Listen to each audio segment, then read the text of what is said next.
बसपा विधायक हाजी सरवत करीम अंसारी के निधन के बाद मंगलौर सीट रिक्त हो गई है। मंगलौर सीट को लेकर सभी राजनीतिक दलों ने अपने अपने समीकरण लगाने शुरू कर दिए हैं। उत्तराखंड बनने के बाद भाजपा को अभी तक मंगलौर सीट पर जीत नहीं मिली है। इस बार उपचुनाव में भाजपा मंगलौर सीट को जीतने की पूरी कोशिश करेगी। 2022 के विधानसभा चुनाव में मंगलौर सीट पर भाजपा तीसरे स्थान पर रही थी। स्थिति में जब किसी वर्तमान विधायक के निधन पर होना एक बहुत ही दुख का विषय है। मुझे वास्तव में बहुत खेद है, दुख है कि हमारे जो यहाँ से विधायक थे श्री हाजी सरवत करीम जी, उनका निधन हुआ। और ये तो एक संवैधानिक प्रक्रिया है। अब वो नहीं है तो वो सीट भरी जानी है। इलेक्शन, चुनाव बाई इलेक्शन होगा 6 महीने के अंदर अंदर, और उसमें सभी पार्टियां अपने अपने कैंडिडेट खड़ा करेंगी। जैसा कि मुझे आम चुनाव में पिछली बार 2022 में भारतीय जनता पार्टी ने मौका दिया, मैंने पूरी शिद्दत से, पूरी मेहनत से चुनाव लड़ा, लोगों का विश्वास जीता।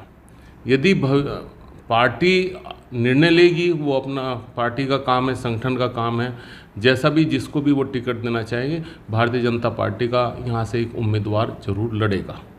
अगली खबर मसूरी से, जहां म्यूनिसिपल पोस्ट ग्रेजुएट कॉलेज छात्र संघ चुनाव के दौरान 2 गुट आपस में भिड़ गए। पुलिस को लाठियां भांजनी पड़ गई, तब जाकर माहौल शांत किया गया। पोलिंग बूथ पर जाने को लेकर छात्र संगठन के 2 ग्रुप आमने सामने आ गए और जहां पर जमकर लात घूंसे चली। भारी संख्या में पुलिस बल पहुंची, जिसके द्वारा हल्का लाठी प्रयोग किया गया। उसके बाद दोनों संगठन को वार्ता कर शांत किया गया।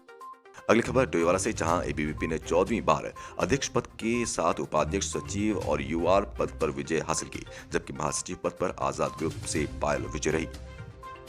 कि मतलब जिस हिसाब से हमारा महासचिव पद का उम्मीदवार के मतलब कागजों में कुछ कमी के कारण वो बैठ गया था, मतलब उसका निर्वाचन निरस्त करना पड़ा था। उस हिसाब से उसमें मतलब हमें काफ़ी मायूसी आ चुकी थी, जिस कारण अब पूरा पैनल मतलब हमारे 5 आए हैं और एक आज़ाद ग्रुप का आया है। तो इसलिए मतलब हमारे साथियों में और सपोर्टर्स में काफ़ी खुशी है कि हमारे मतलब पूरे 5 कंप्लीट आए हैं।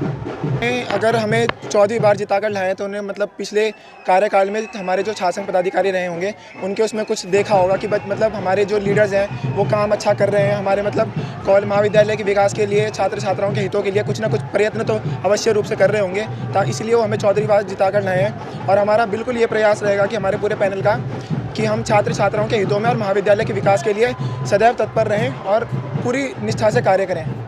मेरी महासचिव पद पर जीत हुई है और इस जीत के पीछे सभी छात्र छात्राओं का बहुत बहुत बड़ा योगदान रहा है। सभी छात्र छात्राओं को मेरा बहुत बहुत धन्यवाद, जिन्होंने मुझे इतने भारी मतों से विजय बनाया है। साथ ही